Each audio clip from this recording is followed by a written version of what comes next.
Welcome to the Defense and Aerospace Report. I'm Vago Muradian here at the Association of the United States Army's annual conference and trade show in Washington, D.C., the #1 gathering of U.S. Army leaders from around the world. Our coverage here is sponsored by General Motors Defense, Bell, L3 Harris, and Leonardo DRS. At this great conference, we had an opportunity to talk to Dr. Bruce Jette, the Assistant Secretary of the Army for Acquisitions, Logistics, and Technology.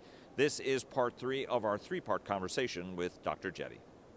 But I wanted to get to the question of sustainability. We talked about the logistical train. Once upon a time, we used to make things, even at scale, very, very simple. A lot of very common bolts and componentry in order to reduce those logistical trains.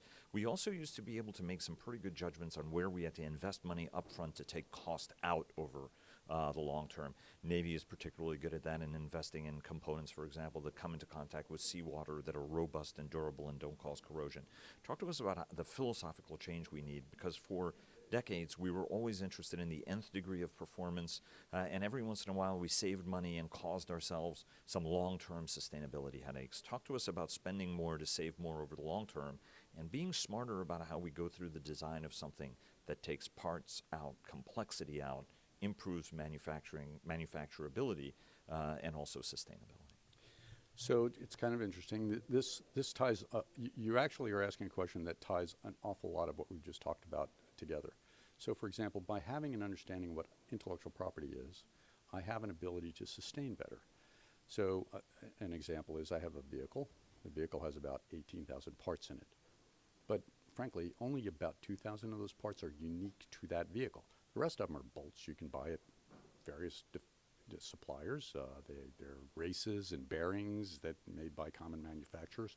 It's the assembly into that vehicle that the companies down, that are on display in AUSA's show here are really doing. It's putting it together.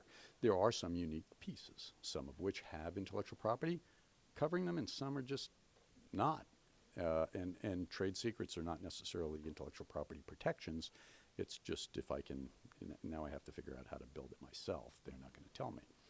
If I take a look at that and I go back to my management of IP, what did I pay for? What did they pay for? How do I honor their investment? And how do I make sure that I retain control of my destiny, which is what my responsibility to the taxpayer is and the soldier on the battlefield? Then I can get to additive manufacturing and other methodologies by which I can supply these components. And you have a car, and I doubt you go back to the original dealership for new spark plugs or whatever part. I mean, there's a lot of other vendors, and they produce parts as well, because there are a lot of common parts. We're looking at this as at our sustainment of some of our vehicles, as an example. So now I go to understanding the intellectual property, understanding what I have to go back to the manufacturer for, what things I have to go back to the manufacturer and honor their licenses, and then what things are really in my control, and I have to make a decision, a business decision, as to the methodology by which I supply them.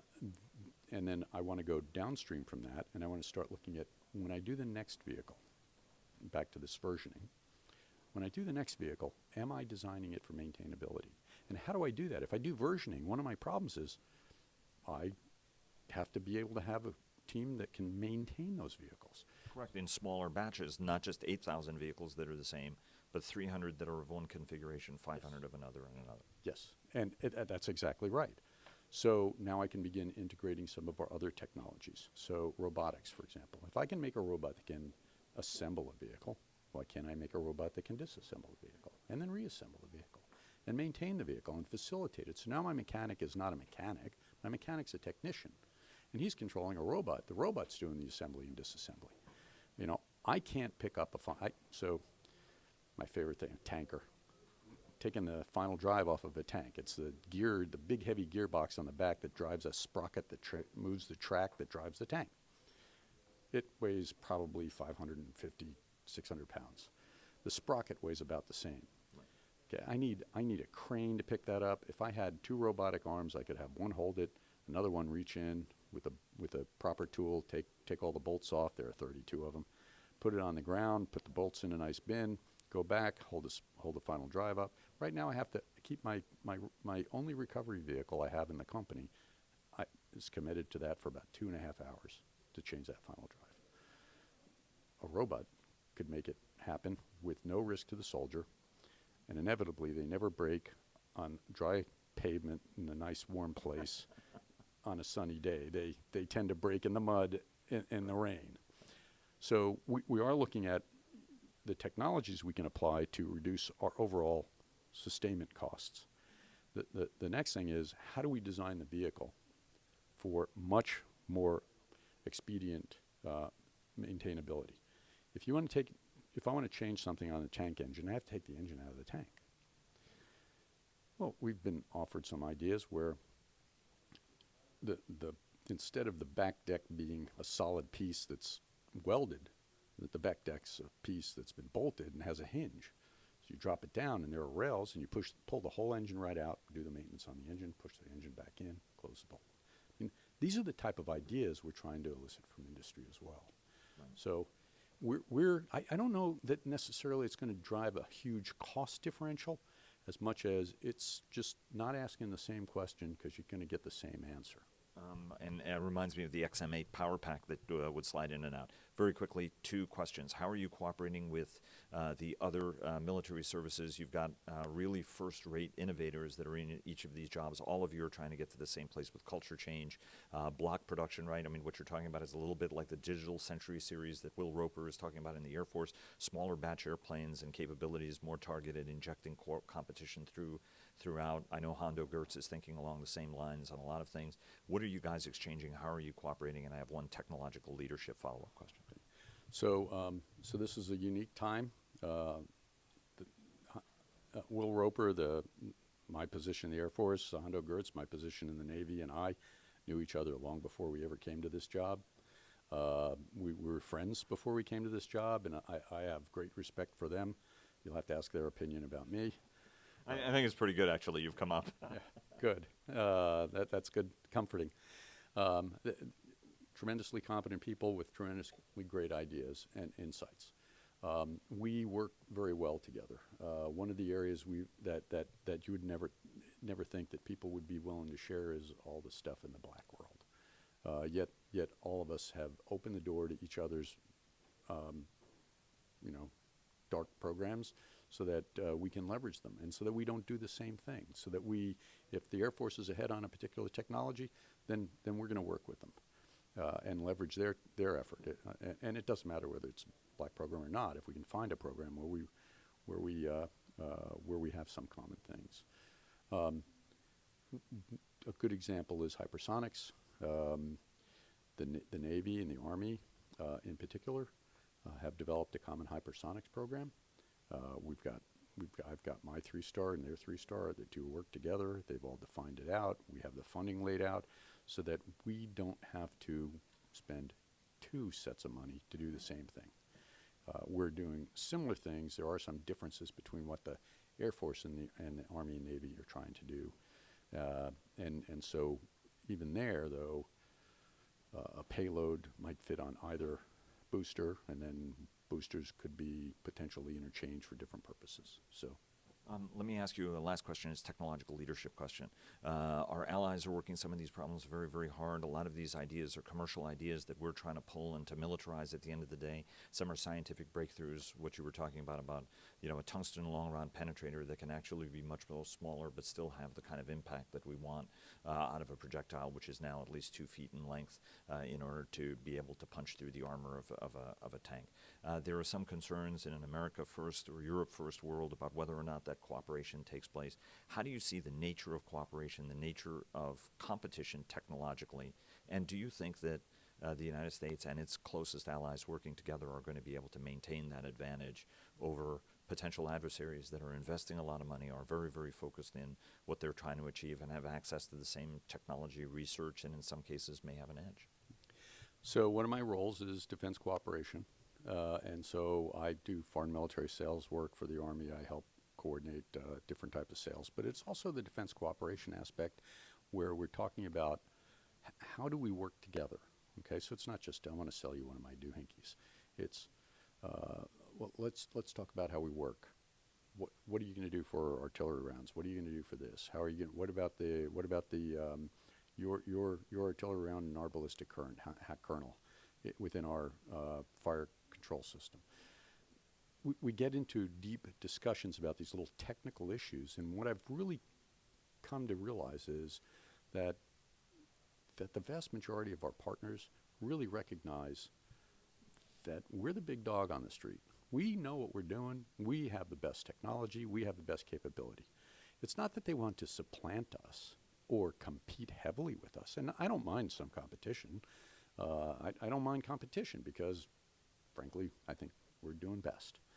But I find, frankly, an awful lot of cooperation.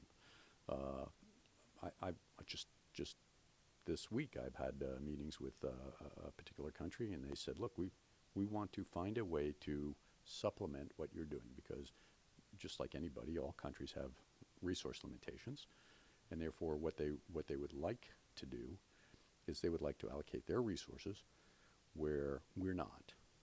That's a benefit to us and a benefit to them, because they bring up a capability, or bring to the table a capability that we just weren't going to get to. But it might be useful, and it might be valuable in the long run, or a particular fight. So I think cooperation is far more the way I see things with our allies and partners than just pure competition. And do you see everybody maintaining a lead, for example, over China, which has been very dedicated, very focused, everything on basic technology on up to finished systems? Do you see the United States maintaining an edge over that kind of investment and focus? So we've been working on the coin environment, the medium and low intensity conflict environment for so long that we have lost some of our edge on the big fight type environment. But losing our edge doesn't mean we've lost our advantage. I think that in both contender locations in Russia and China, we retain the edge. We are still the best army in the world. Having said that, the Secretary and the Chief have both also said that the number one thing is make sure that we're ready, and number two, then we modernize. So from the readiness level, where we've gone is to have more than half of our combat-ready brigades, in fact, combat ready, fully combat ready. That's actually pretty difficult, because there's a bunch of others that are actually moving into combat and coming out, and there's calculation methodologies that, oddly enough, if you're in combat, sometimes you don't look combat ready because of the way we do math, not because of their capabilities. So we're ready now. How do we keep that edge, and how do we gain a greater edge? I think that what we're really trying to do is we still have the edge. We're trying to open the gap by doing the job better. Is China, with its efforts, going to be able to just encroach upon us? Well, if we're stagnant, if we don't continue to make sure we have continuing budget resolution, if we do continuing budget resolutions all the time as opposed to having predictable budgets, that does contribute.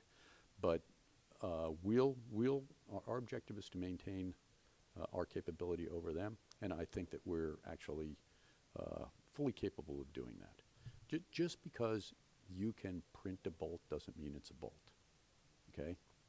It just means it looks like a bolt. And I think there's an awful lot of that when you start taking a look at these other armies. Are they really that robust, and are they deeply capable of the integrated capabilities?